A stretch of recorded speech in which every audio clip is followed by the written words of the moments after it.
لستانبولê amadekariyên çalakiyekê girseyî tê kirin. Ev çend rojin ji bo sazkirina vê mîtîngê li Stenbolê kar tê kirin. Heta vê gavê jî amadekarî berdewam dikin. Di heman demê de ji sibe merasîmên veşartina cenazeya Kadir İnanır têl darxistin biryare ew merasîm jî sibe di demjimêriyekê Nîvro de dest pê bike. Niha jî derbarê vê mijarê de nûşekanê me ji Stenbolê bi me re ye Eyûb Ok. Dem baş Eyûb, tu bi xêr tevlî bernameya me bû.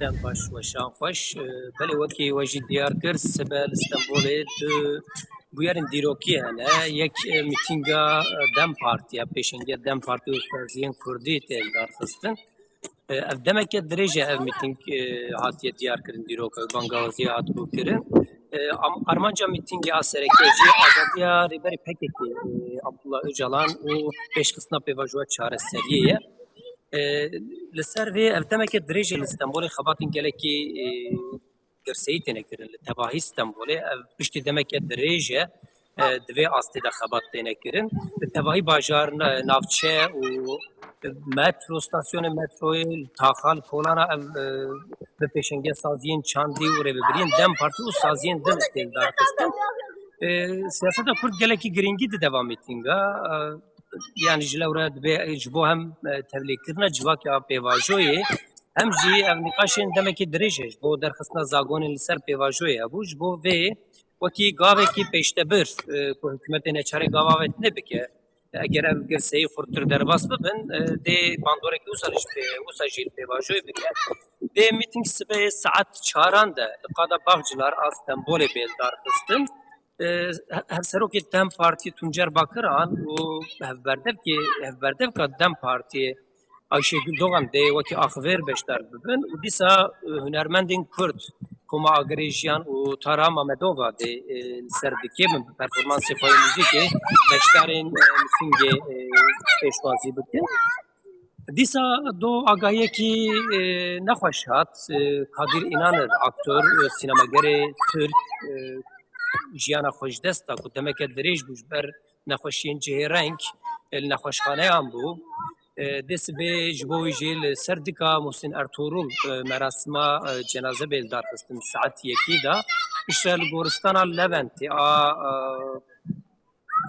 Barbaros Hayrettin Paşa saet çar sisiyan de bê Spartin wecbeyê Olîmpik de û bê Spartin Kadir İnanır kesetekî giring bû yani dîroka Tirkiyeyê hem dîroka sînemayê de hem jî ji bo mijarên civakî rojevên civakî gelekî mirovekî bêzdar bû dîsa pêvajoya 2013 ku heya di navbera 13 û 15 de berdewam kir wek pêvajoya çareseriyê de hate binavkirin di vî pêvajoyê de jî wekî mirovên aqilmend ku ji komekî mezinê akademisyen entelektüelên Türkiye û Kurd pêk dat tev li vê komê bû û bi derketinê xwe yê wêrek bi sekna xwe ya civak Parêz û aştixwaz li pêş bû gelek daxwaza vî bû ku ev aştî jî pêş bike belê mixabin ev jî wekî gelek kesan nekarî bibîne dest pê ev jî pê ovurkirin kar wisa bêjin dîsa wekî agahiyekî dawî dikarin bibêjin îro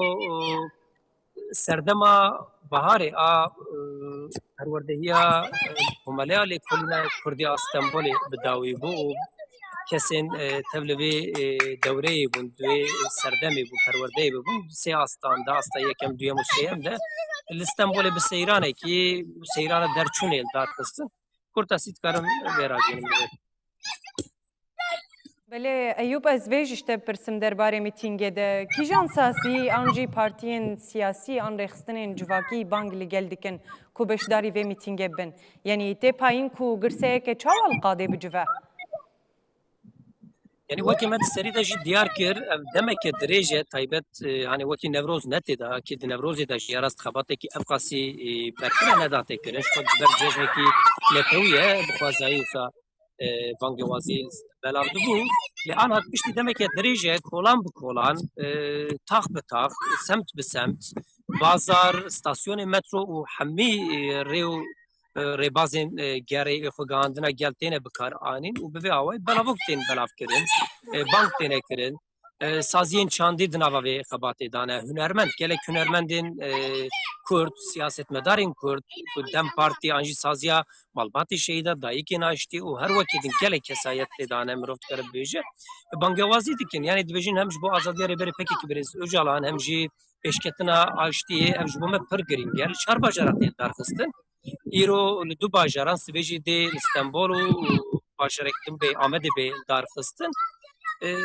Yani beşdarî çi xasî xurt bibe ew wisa dipên ku gavên aştiyê jî pêşketina aştî pêvajoya aştî jî ew xasî xurttir derbas be.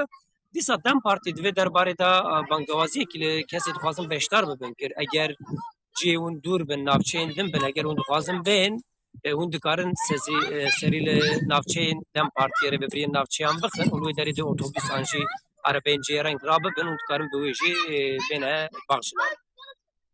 Belê ez vê jî te pirsim rastî ev çend rojin amadekarî tê kirin. Daxwaz û pirsgirêkên serekeyên vê kombûnê çi ne? Yani di vê rojê de çi dixwazin peyamê bidin? Yani kesên ku amade bibin di vê mîtîngê de çi peyamê dixwazin bidin?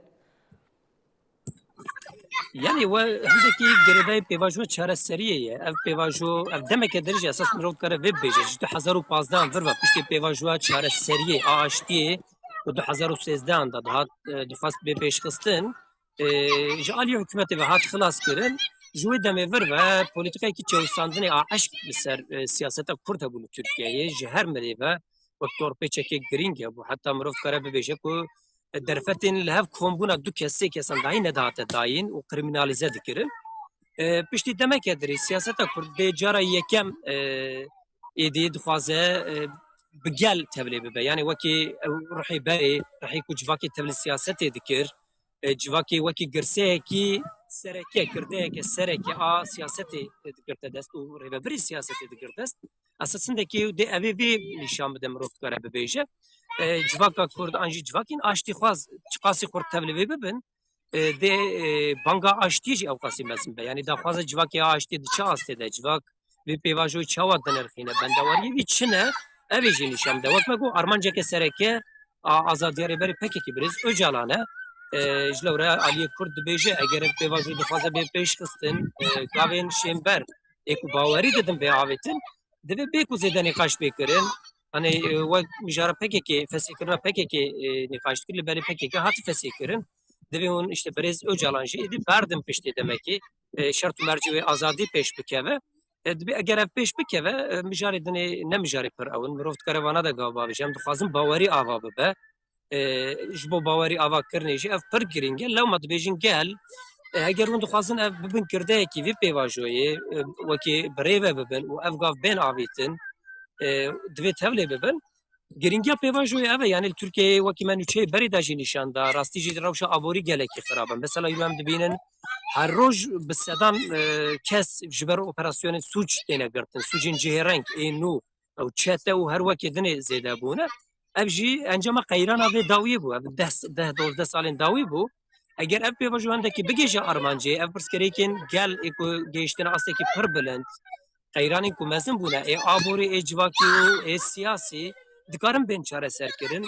Lewma beşdariya gel girîng e mirov dikare wisa aliyên ku ji Dem Partî û siyasetê parve dikin bi me re wisa xulase bike.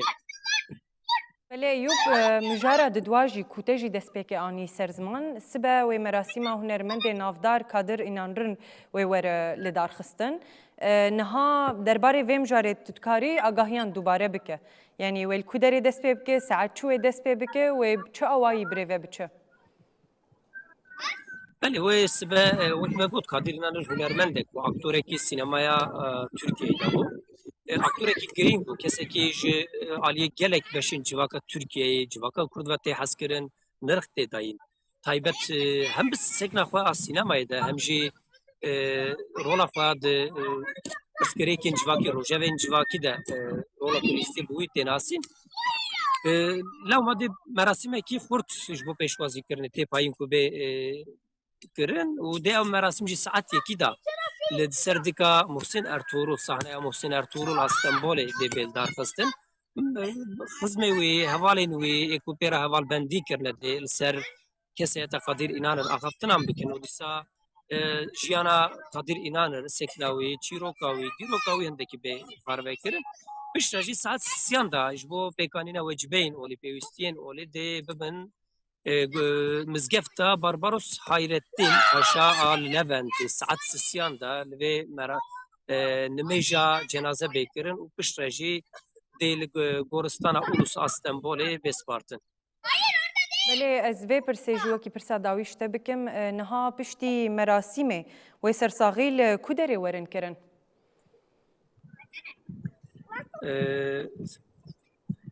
Biborin